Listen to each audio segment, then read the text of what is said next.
In economics, there's the concept called the cost-sunk fallacy.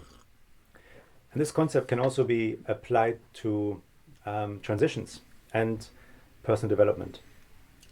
Most of us don't suffer because we change too much, but we suffer because we change too late. In today's episode, we want to talk about exactly that concept, the cost of not changing. As always, I'm joined by my co-host and the founder of Inner Earth Limited, Adam. How are you today? Hey brother, good to see you again. Once again, excited for this episode. This is a great topic. I'm looking forward to unpacking with you. Welcome, Inner Earthlings. Welcome back. Great to see you all again. Hope you enjoy this one. I heard through the grapevines, you have a beautiful quote for us. I have indeed, brother. I think it's a two-parter actually. It's a special one to kick off this episode. So, one of my favourite movie speeches ever, is one done by Al Pacino in a film called Any Given Sunday, which is based on an American football team. It's an incredible speech, and I just want to first read a piece of that speech out. And he's talking to his team during one of their breaks in the game, and he's giving them this really rousing and inspiring speech. And this is how this particular part of the speech starts out.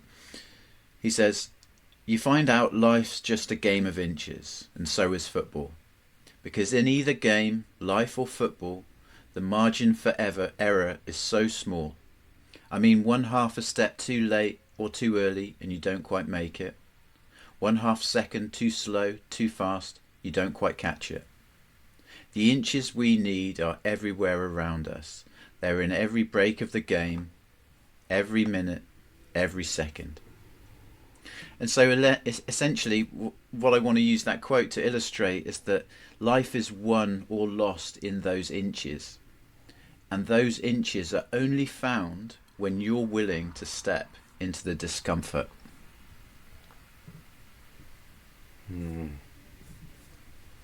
Micus, drop us. It's so true. Yeah, Marcus, drop us. Yeah, and it's true, right? And being uncomfortable, that raises the question of the illusion of safety. We are going through this ending, or we're finding ourselves that an ending is nigh, but yet the cost is yet not acceptable for us to change. Yeah, the old role keeps just running for far too long. Once you're kind of your soul has left the room, it's no longer engaged with what you're doing, and you're kind of forcing a round peg into a hole that's asking you to put something square into it. Essentially. And you're wearing, we've used that analogy before of that suit, or where I'm wearing a suit that no longer fits me anymore. I've outgrown it. And you can either recognize that and decide to go on that sort of journey of change, or you can just continue on going. And at some point, deep unhappiness, maybe even depression, will ensue.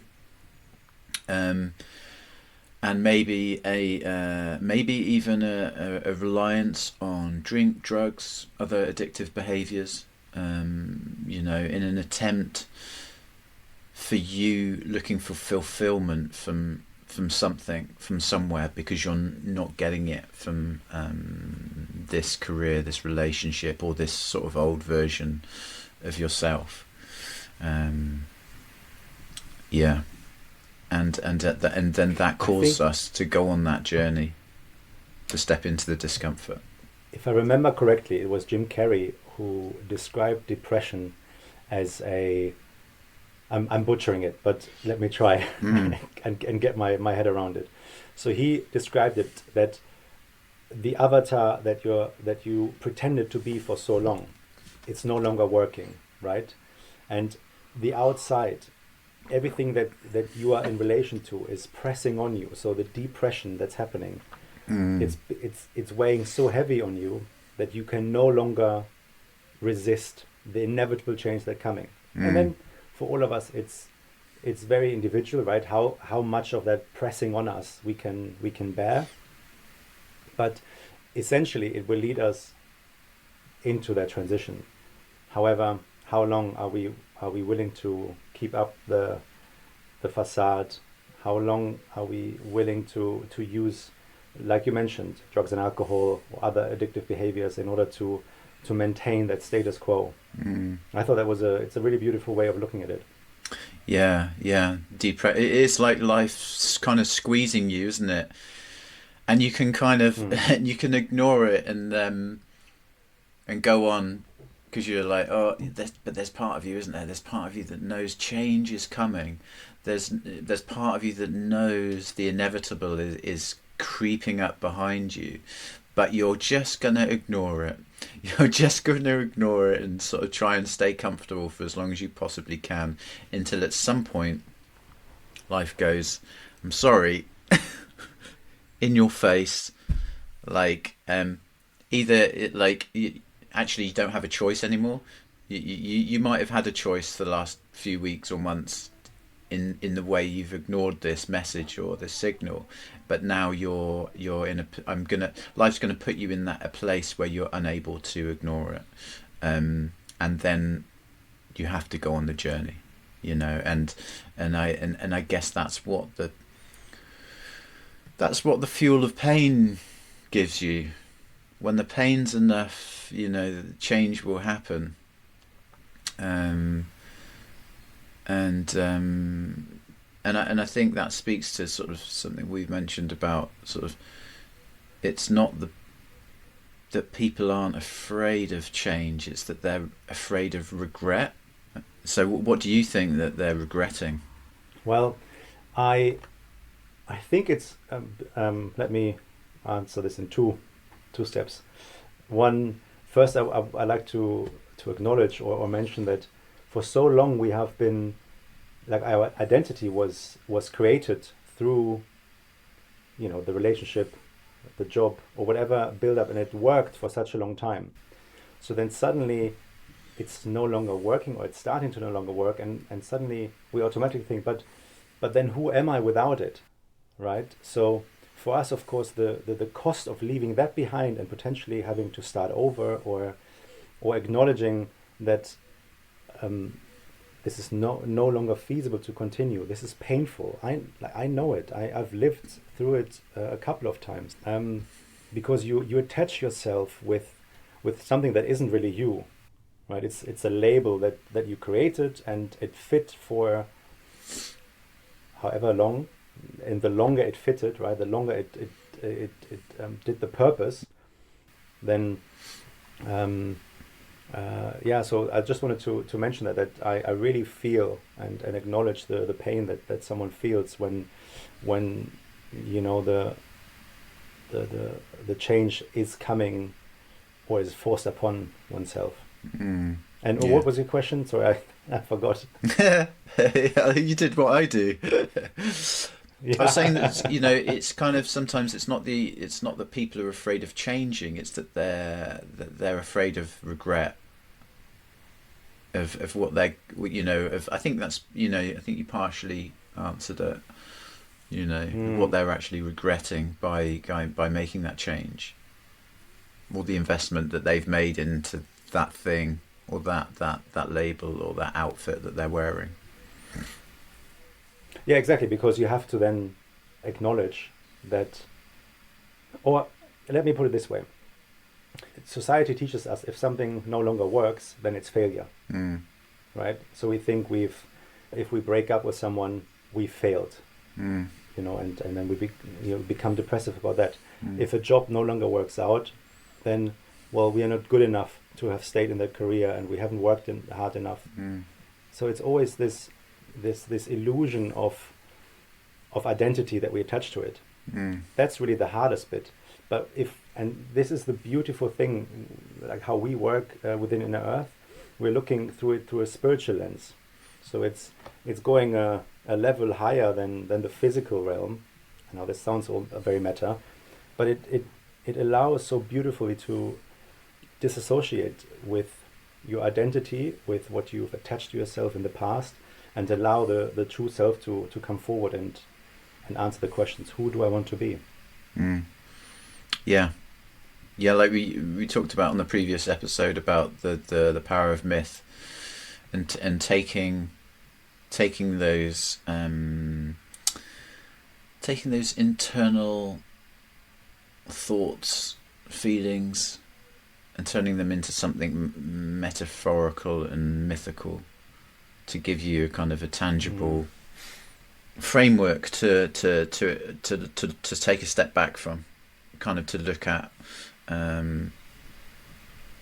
to observe it a little bit more clearly. Yeah, it's right, and it comes at a cost, right? It comes at a very personal cost. So meaning there's an emotional cost, there's a psychological cost, and then also a spiritual cost. But we can't really discern between this avatar we have created and what it actually means to not live a fully actualized life. Because we've become so stuck in that way of looking at things. I do a lot of work with clients in hypnotherapy. We do parts therapy, and you work with these two different conflicting parts of someone. You've got this, you've got the preventative part. You've got the part that's it's using some kind of coping mechanism or strategy to prevent you from moving forward. And then you've got the intending part. You've got the part of you that does want to change, that wants to move forward, that wants to step into this new version of you. And there's a inner conflict going on between the two of them.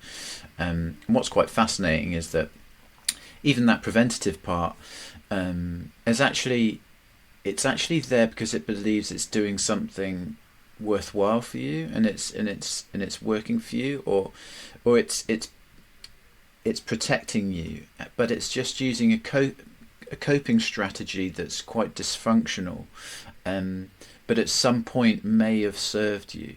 It may have actually helped you at some point, but now the intending part is wanting to move forward now with life, yet it's being held back by this preventative part. So you kind of speak to the preventative part, and you come to the conclusion that it's actually there to try and benefit the person, but you have a conversation with that preventative part to help it work together with the intending part, so that person can then become whole in their approach, and then these two parts are no longer in conflict. They're aligned. They have this understanding that we're willing to work together for the greater good of the whole of this person. So that's a really powerful way of using these parts, and and archetypes are essentially sort of, we can see as different parts of ourselves as well. So it's kind of almost separating the individual into all of these separate parts, conversing with them, communicating with them, but then ultimately bringing them back together and forming the whole version of that person. So I guess that's what kind of we're doing on our journey that we take people on, is like, breaking them down into these separate parts so they can really look at and observe and understand each part of themselves. And then at the end of the journey, we're bringing all of that kind of together. We're integrating all of that together, so that they can move forward as a sort of a whole version of themselves. But kind of life doesn't reward you if you stay still. Like the only constant in life is change, and I think the more comfortable you get in the discomfort, and it doesn't have to be great dramatic leaps. It can be small steps, But I think the more you can get used to change and self-inquiry and looking at these different parts of yourself that may not long be serving you anymore, and being honest with yourself about that stuff, then you can start moving forward with a bit more grace and ease. That's what we're here for. That's what we're here for. And I feel this is a beautiful place to land this spaceship. And guess what? I have the perfect quote to carry us out. Who'd have thought it? Who would have thought? Did someone prepare? This one is from Alain de Botton, who I think is a beautiful thinker, and I've only recently kind of came across him. But he said, "There's a strange comfort in staying miserable, because at least it's familiar."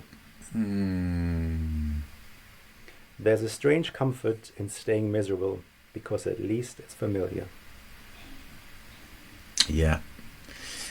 Yeah, I can. Yeah, totally. I've observed people being in that place in different jobs that I've had. Yeah. Yeah, I did this. You see it all around you. I see it in myself. Sometimes the pain we know is better than, the unknown freedom that we can create. Anyway, before Beautiful. we open in a few more portals. Portals, yeah. Let's bring this home, guys. Thank you so much for watching. Adam, as always, I'm really grateful to share these episodes with me. Your wisdom is truly appreciated.